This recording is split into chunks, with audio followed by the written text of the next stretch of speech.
So I'm back in the kitchen again, finishing my cookies. The dough's in the refrigerator for a couple of days. Actually, I did a batch last night and did really well after being in the refrigerator, so I think that's where I was making my mistake to begin with. I mean, it does need a little more flour just to roll it out, but maybe you were supposed to just refrigerate the dough first is what I'm thinking. But I thought, you know, go ahead and make a video while I'm doing it. Why not? Nobody else around to talk to, right? But it's okay because I've been listening to some interesting things while I've been working. I listen to a lot of YouTube videos while I'm at work, and a lot about, you know, narcissistic abuse and people's personal stories, and, you know, they're interesting, and it gives you a little insight on other people's, their stories and what they've gone through, sort of real similar to yours. And I just wanted to touch on a couple of things that I'd been talking about on the YouTube thing, as far as comments go with, you know, the people making the videos and stuff. So just a little conversation topic. And, you know, like I was talking about the narc the other day who was hoovering and how stupid they think you are, you know, and let a little time go by and everything's okay, and, you know, like nothing ever happened, you know, never mind, I treated you like shit, I totally disrespected you as a person, you know, and used you, and then threw you away and went to play with another toy, and then thought when I got bored with that I'd come back and play with you. I mean, that's what they're doing. And if they expect us to not find it highly offensive, you know, or just be completely oblivious to it, you know, just, it's crazy. It's absolutely insane. And I just, you know, I think a lot of women my age nowadays, not even really my age, even some younger than me, are single because of this reason. Because all these men are playing from the same playbook. I mean, basically. And, you know, that old narc from 6 years ago, he's still on POF. He's still on the dating sites. This is what he does. I mean, he's been doing it for years. You know, I could go on there and look. I don't have a profile, but I like to look just to, you know, see what's going on sometimes, just to see any familiar faces, and if the narcs are on there, you know, because a lot of times they are. Well, he spent years on that, you know, dating site, and that's just what they do. And just like, you know, that brings me to the Chris Watts case. I was listening to some more about that today. They were interviewing this chick that Chris Watts had met on Tinder. And they had just hooked up.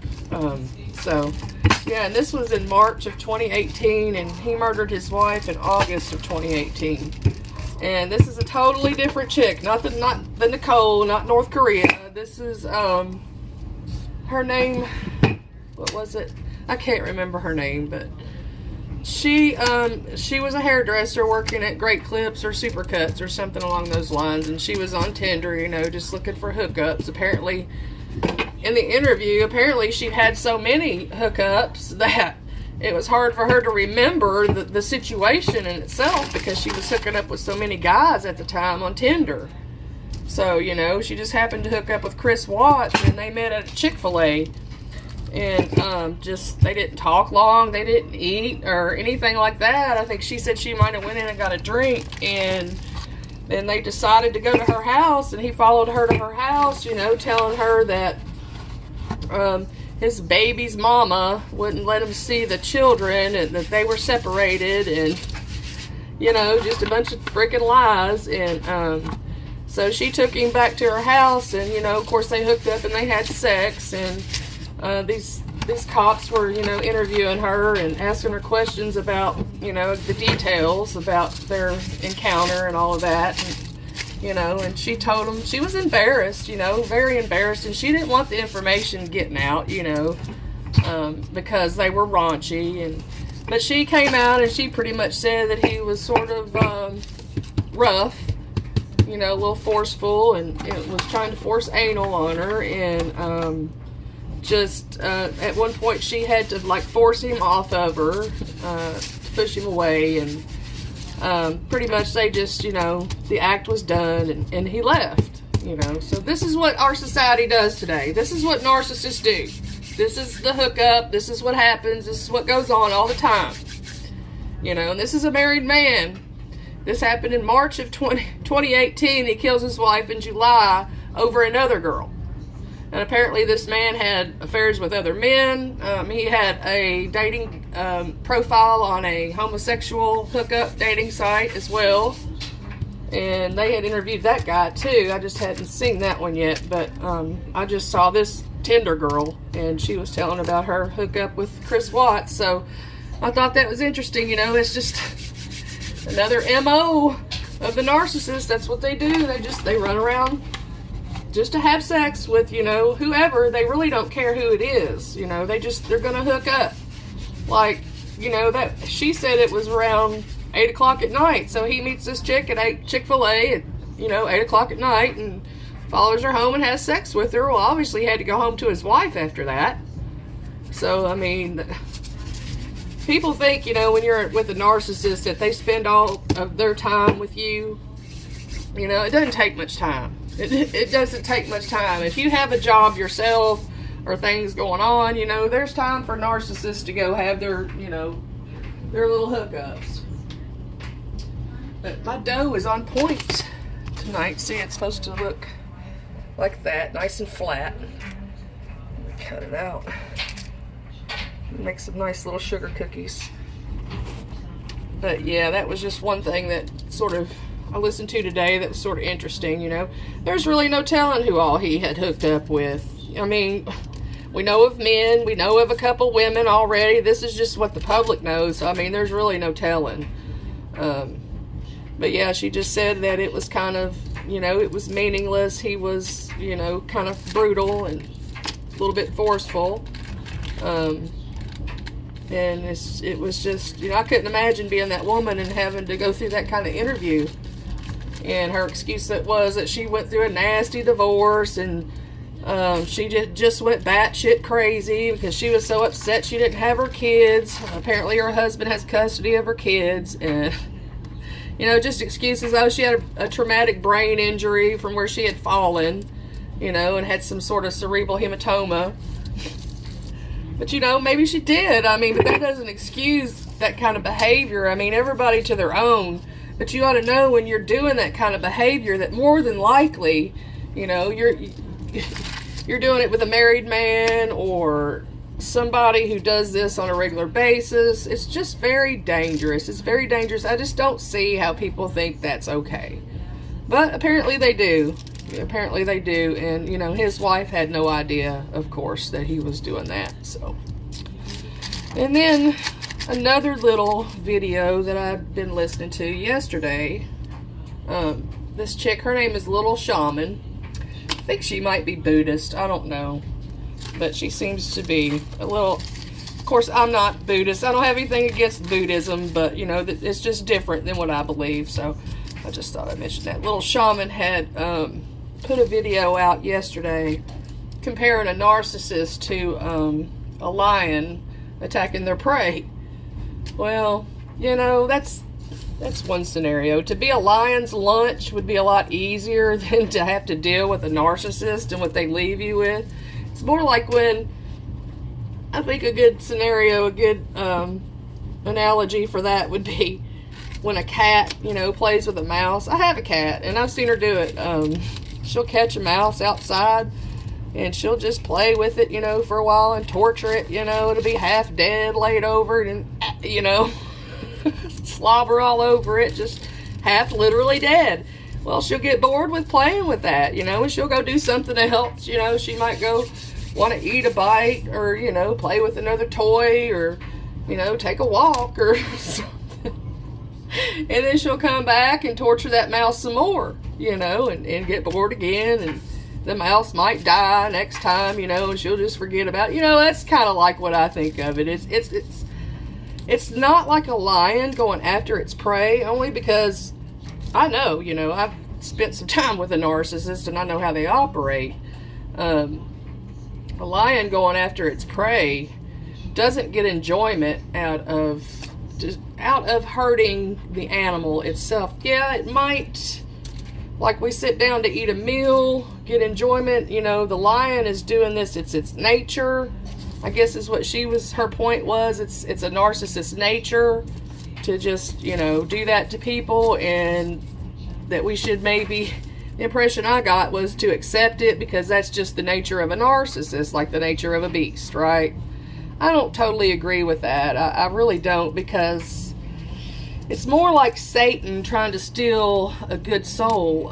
They, like I said, they get enjoyment from your pain.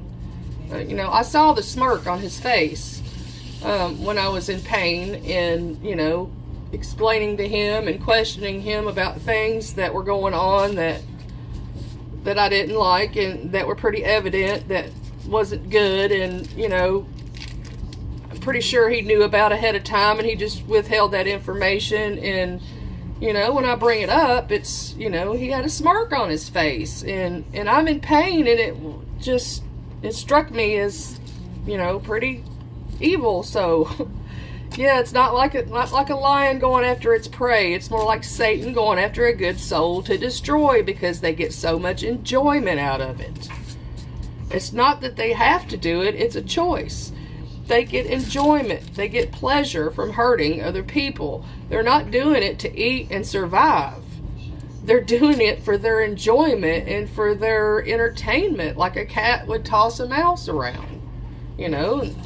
They think of people as a toy or an object anyway, and they might toss you around for a while and get enjoyment out of, you know, hurting you and everything. Think it's fun, and get bored and, you know, go play with somebody else, another toy, for a while, and come back and do it some more. That's what narcissists do. They don't go in for just the kill. You know what I'm saying? If they did, like I said, being a lion's lunch would be a lot easier, because it would all be over with and you wouldn't have the aftermath to deal with. Just saying, when somebody walks in your house and it's all under false pretenses, and you're thinking they're single and they're not, and you know, they're telling you that they're just busy with their family and their work, and they're totally single, and, you know, they're just coming by once or twice a week, and you're getting half-truths, and you're not getting all the information that you should be getting. You're getting totally disrespected in your own house.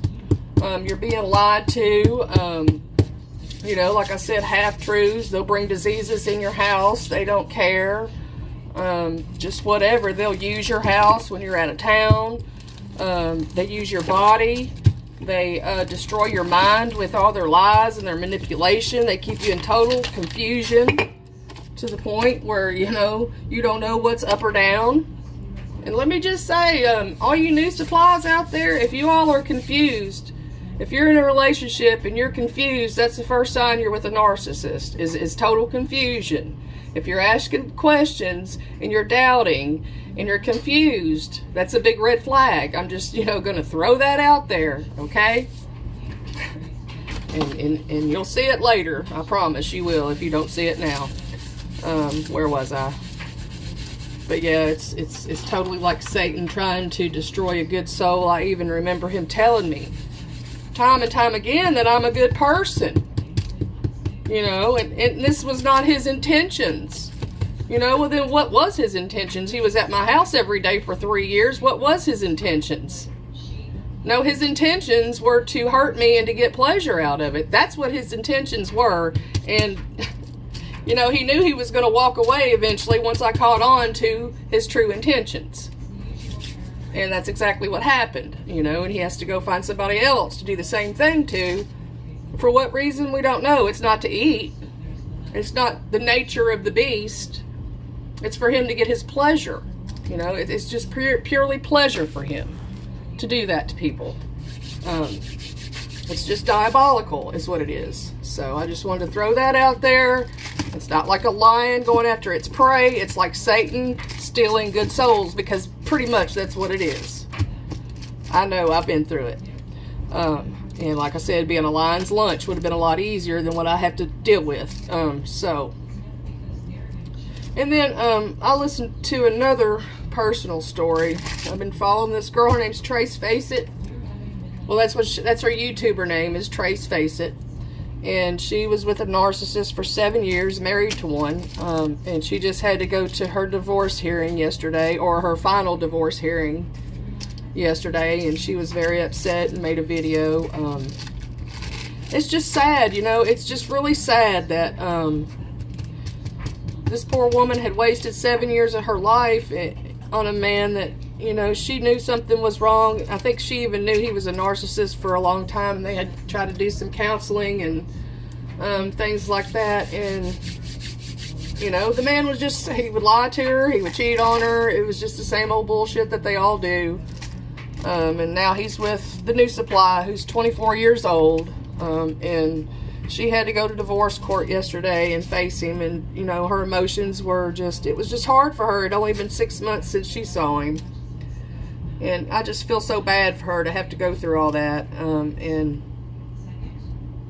it's just sad. And she really stayed in the relationship, I could tell, because he had had a troubled childhood. I don't know what his childhood was all about. She really didn't get specific with that, but she said that she could still see that little hurt little boy in him, and that she just wanted to help him so bad, you know, because he had a bad childhood. And, you know, she's thinking that's the reason he's the way he is, you know, that he's a narcissist. Well, I'm sure that attribute contributes to being a narcissist. But let me just say, I know some people personally who have had very bad childhoods.